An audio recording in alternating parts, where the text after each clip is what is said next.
मुस्लिम मोमिनपुरा जो एरिया है उनको ये कमर्शियल एरिया नज़र आ रहा है। उस कमर्शियल एरिया में वो कॉम्प्लेक्स बनाने जा रहे हैं। एक हो जाओ तो बन सकते हो खुर्शीद और कमर भी, एक हो जाओ तो बन सकते हो खुर्शीद और कमर भी, वरना इन बिखरे हुए जर्रों में क्या रखा है।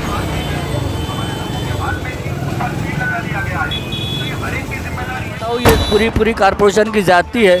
कारपोरेशन नहीं चलेगी, नहीं चलेगी, नहीं चलेगी, नहीं चलेगी, नहीं चलेगी, नहीं चलेगी, नहीं चलेगी, नहीं चलेगी।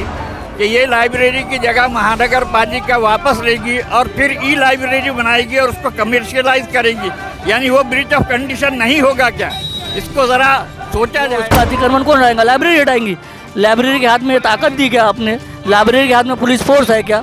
कमेटी के हाथ में कोई ताकत है कि वो आपका अतिक्रमण हटाए? बताए कौन हटाए? हम फिर से एक बार ये कह रहे हैं, हमको पुराने लोगों से कोई लेना देना नहीं है। हम लाइब्रेरी को बचाने के लिए किसी भी हद तक जाएंगे।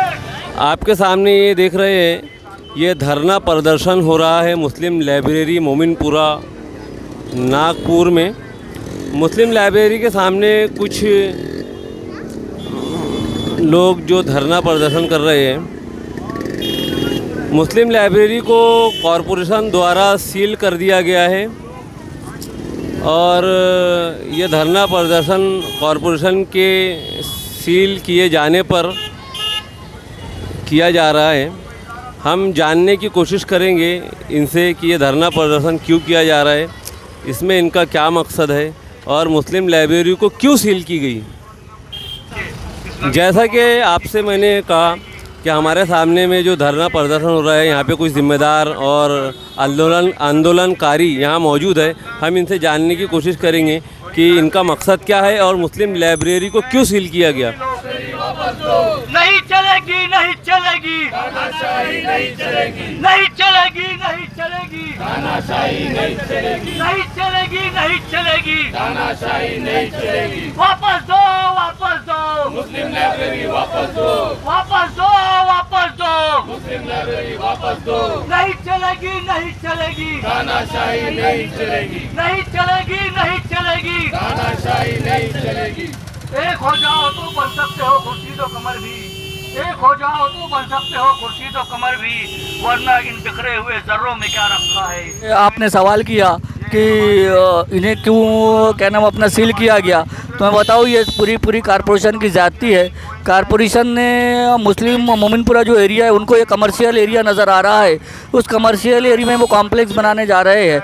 उसके मद्देनज़र उन्होंने एक इमारत जो 13,500 स्क्वायर फीट ज़मीन जो मुस्लिम लाइब्रेरी की है, सबसे पहले उन्होंने इसकी लीज़ रिन्यूअल नहीं किया। धीरे धीरे करते हुए उसकी लेकिन लीज़ के पैसे लीज़ के पैसे उन्होंने लिया 2023 तक, लेकिन लीज़ रिन्यूअल करके नहीं दी और पैसे बराबर उन्होंने लिया। उसके बावजूद उन्होंने इसको सील किया, जो कि बिल्कुल कानून के ख़िलाफ़ है। इसलिए हम आज ये चाहते हैं कि हमारी लाइब्रेरी हमें वापस मिले। दूसरे, हम ये आंदोलन क्यों कर रहे हैं, आपका ये सवाल है।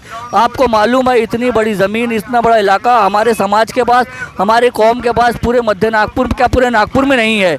यहाँ अगर गरीब बच्चे तालीम हासिल करते थे, ये आपको भी मालूम है।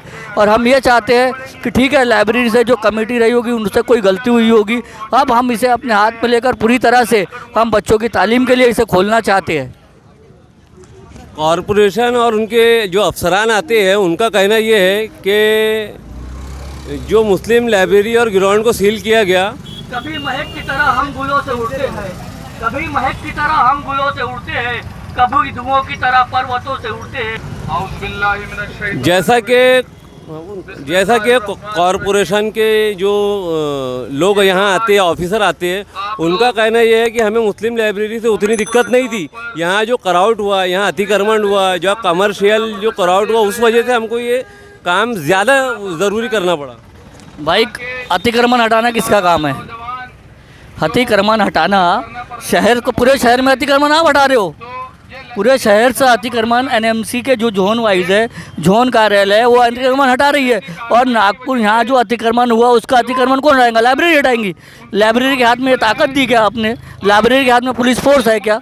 कमेटी के हाथ में कोई ताकत है कि वो आप अतिक्रमण हटाए? बताए कौन हटाएगा? ये तो बेवजह सवाल है, इसका जवाब आप भी दे सकते हो कि अतिक्रमण कौन हटाएगा। अतिक्रमण हटाने का काम सिर्फ और सिर्फ एनएमसी का है, ना कि मुस्लिम लाइब्रेरी कमेटी का। उसके साथ कहना पड़ रहा है कि बचाना होगा, ये लाइब्रेरी जिस तरीके से अस्सलाम वालेकुम। ये मुस्लिम लाइब्रेरी बचाओ कमेटी की तरफ से हम आपके सामने मुखातिब हैं। असल ये लाइब्रेरी जो है 13,500 स्क्वायर फीट में इसकी जगह थी, जो लाइब्रेरी के लिए महानगर पालिका ने लीज़ पर दी थी। और उसमें कंडीशन ये थी, ये जगह असल में नज़ुल की थी, नज़ुल से कॉरपोरेशन को ट्रांसफ़र हुई है। कॉरपोरेशन ने इसको 3 टप्पे में लाइब्रेरी को लीज़ पर दिया।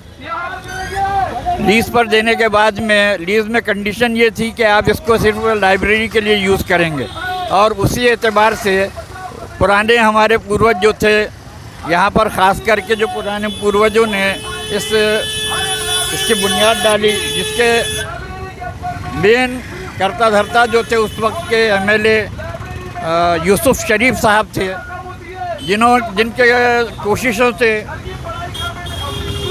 जिनके कोशिशों की वजह से ये लाइब्रेरी की जगह मिली। और उसके बाद में पहला रिन्यूअल उनका 30 से लेकर 2060 तक चलना था। कई बार इसके पहले के जो अहदेदार थे उन्होंने कई बार एप्लीकेशन की कि हमारी इस लीज़ को रिन्यूअल किया जाए, लेकिन ये रिन्यूअल महानगर पालिका ने नहीं की। और उसके बाद एक सन 60 के अंदर में एक रेजोल्यूशन पास किया कि जितनी पुरानी लीज़ है उन तमाम को रिन्यू समझा जाए। उसके बाद भी हम लोग जो है कोशिश करते रहे, और यहाँ के पुराने लोगों ने भी बहुत कोशिश की। और कोशिश करने के बाद कई एप्लीकेशन दिए, और एप्लीकेशन देने के बाद में उसको उन्होंने रिन्यू किया नहीं, बल्कि उसके ऊपर ऑब्जेक्शन डाल दिया गया कि यहाँ पर आप इसका जो इस्तेमाल है, आप इसका जो उपयोग है वो आप कमर्शियल के लिए कर रहे हैं, जो ब्रीच ऑफ कंडीशन है, यानी लीज़ की कंडीशन को आप जो है तोड़ रहे हैं, इसलिए हम ये वापस लेना चाहते हैं। और इस तरीके से कई नोटिस आए। यहाँ जो नई बॉडी 2012 में आई, उनके साथ में हमने मिलकर बहुत कोशिश की इसको बचाया जाए, कोर्ट केसेस वगैरह भी किए, लेकिन कोई फ़ायदा हुआ नहीं, क्योंकि सत्ताधारी वही है जिनके हाथ में सत्ता है, और पॉलिटिक्स भी वही चल रहे हैं।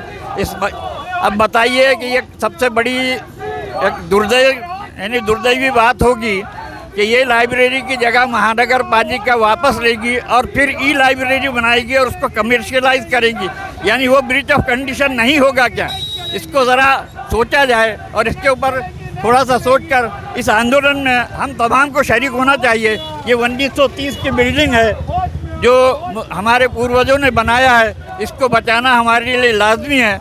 लिहाजा हम सबसे गुजारिश करते हैं ज़्यादा से ज़्यादा लोग इसमें शरीक हों और होकर इस आंदोलन को कामयाब बनाने की कोशिश करें। त्योहारों के अवसर पर के मार्ट लेकर आया है आकर्षक उपहारों की बौछार। के मार्ट का दावा, अगर हमसे सस्ता कोई दे तो बताइए। तो आज ही विजिट करें वेंकटेश टाइपिंग के सामने, जुनियोली, कांति।